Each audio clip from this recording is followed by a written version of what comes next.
기대해 나에게 주신 하루를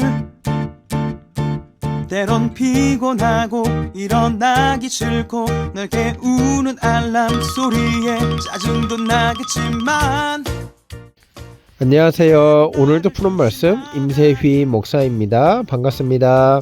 쉬지 않고 나를 지키셨네. 오늘을 나에게 주셨네.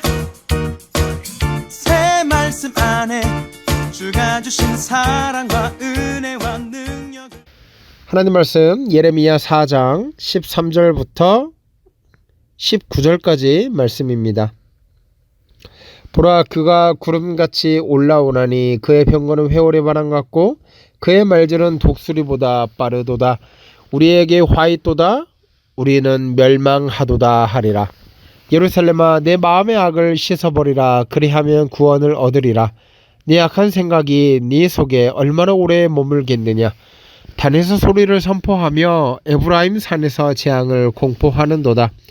너희는 여러 나라에 전하며 또 예루살렘에 알리기를 애워싸고 치는 자들이 먼 땅에서부터 와서 유다 성읍들을 향하여 소리 지른다 하라. 그들이 밭을 지키는 자 같이 예루살렘을 애워싸나니 이는 그가 나를 거역했기 때문이니라. 여호와의 말씀이니라. 내 길과 행위가 이 일들을 부르게 하였나니 이는 네가 악함이라. 그 고통이 내 마음에까지 미치느니라. 슬프고 아프다. 내 마음이 아프고 내 마음이 답답하여 잠잠할 수 없으니 이는 나의 심령이 나팔 소리와 전장의 경보를 들음이로다. 아멘. 예레미야를 보면 이사야 때와 마찬가지로 하나님의 심판이 유다를 향해서 있음을 우리가 살펴볼 수 있습니다. 그런데 마찬가지로 이사야 때에도 하나님이 유다를 심판하실 때 먼저 경고하시고 먼저 회개를 촉구하시고 기다리시고 그럼에도 불구하고 이들이 돌아오지 않으면 바로 그때 이방 나라들을 일으키셔서 택한 백성을 징계하지 않으십니까?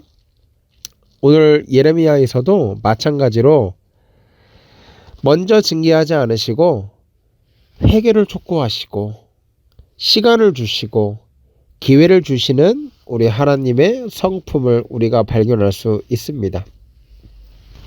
13절 보니까 이렇게 나와 있습니다. 보라, 그가 구름같이 올라오나니 그의 병거는 회오리 바람 같고 그의 말들은 독수리보다 빠르도다. 우리에게 화 있도다. 우리는 멸망하도다 하리라. 이 말씀을 보면 유다 백성들에게 하나님의 징계가 임하기 전에 얘들아, 너희가 지금 회개하지 아니하면, 악을 버리지 아니하면 이방 나라들이 너희를 공격할 건데 그 병거가 회오리 바람같이 빠르고 그의 말들이 독수리같이 빠를 것이다. 정말 너희가 생각하는 것보다 더 빨리 재앙이 임할 것이다 라고 경고를 하고 있음을 볼 수 있죠. 그러면서 14절에 뭐라고 합니까? 네 마음의 악을 씻어버리라. 그리하면 구원을 얻으리라. 하나님의 징계에 대한 사인은 항상 기회를 먼저 주시고 시간을 먼저 주세요. 그런데 문제는 뭐냐면 그 기회를 주시고 시간을 주실 때 남유다 백성들의 반응이요. 또 그 소리. 또 말도 안 되는 소리. 자꾸 하나님의 경고와 하나님의 징계의 사인을 귓등으로 듣는 거예요. 아니요, 귓등으로도 듣지 않는 거예요. 여러분, 창세기에 보면 소돔과 고모라의 멸망을 얘기하면서 롯의 가족에 대한 얘기가 나오는데 롯의 자식들이 롯의 경고와 그런 이제 징계에 대한 사인들을 어떻게 여겼는지가 잘 나와 있는데 뭐라고 하냐면 농담으로 여겼더라라고 나와 있어요. 그러니까 말도 안 되는 얘기 아닙니까?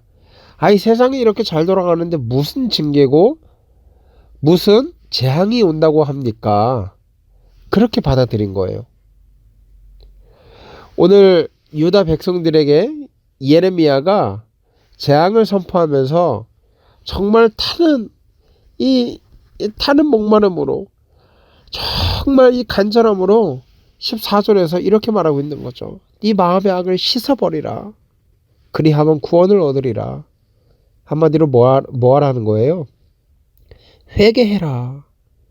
회개하면 하나님께서 살려주실 것이다. 오늘 이 얘기를 하고 있다는 거예요. 사랑하는 여러분, 우리가 하나님 말씀을 많이 듣고 또 설교도 많이 듣고 성경 묵상을 통해서 이런 심판의 메시지를 많이 듣지 않습니까? 그럴 때마다 두 가지 반응이 있어요. 첫 번째는 그냥 이거는 남유다의 얘기구나. 남유다가 이렇게 해서 멸망했구나. 이렇게 그냥 남유다의 스토리로 받아들이는 사람이 있는가 하면 또 다른 사람은 이것을 나의 이야기로 받아들여요. 하나님이 나에게 주시는 말씀으로 받아들여요. 그래서 내가 무언가 죄가 지은 건 없는가? 하나님을 기쁘시게 하지 못하는 불순종의 죄는 없는가?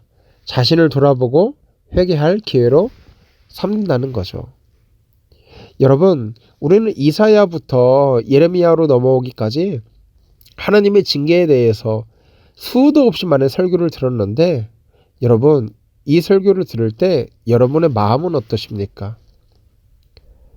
유다 백성들을 향한 징계점으로 생각하시나요? 아니면 하나님께서 나를 향한 경고와 기회를 주는 이 말씀으로 생각하시나요? 우리는 이 말씀 앞에 하나님께서 부족한 자의 설교를 통해서 내 죄를 돌아보고 내 죄를 회개하는 기회를 주시는구나 라고 생각하며 우리가 하나님의 마음을 힘들게 하고 아프게 하는 것은 없는지 우리 다시 한번 돌아봐야 한다고 생각합니다. 근데 하나님의 마음이 아픈 거예요.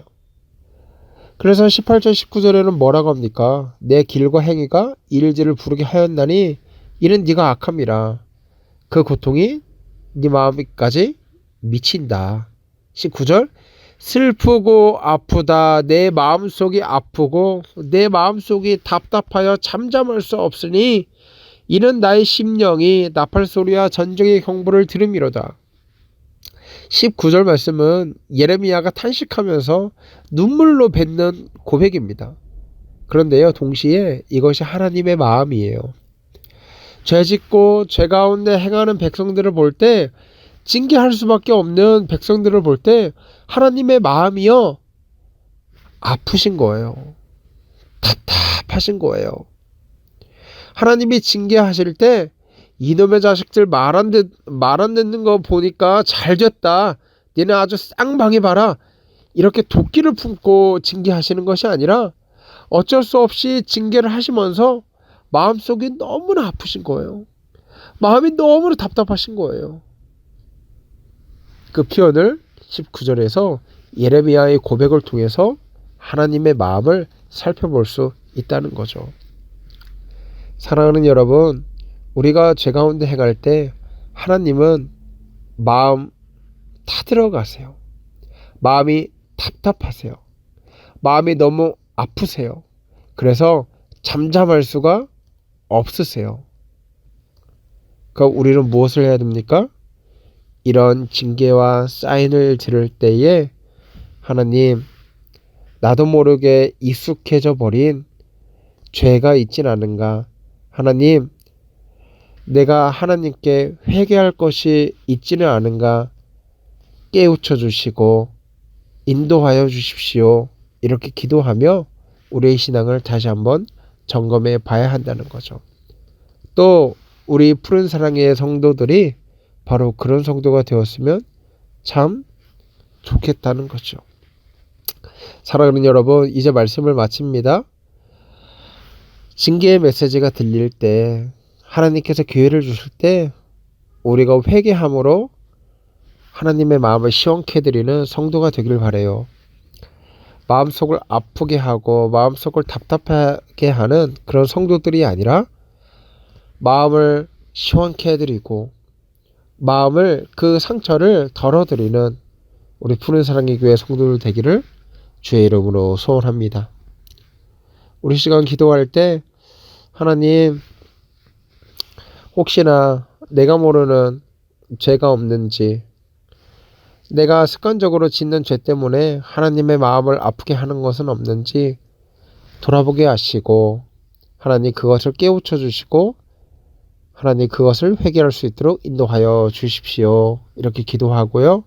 오늘 하루 승리하며 살아가는 저와 여러분 되기를 주의 이름으로 소원합니다. 함께 기도합니다.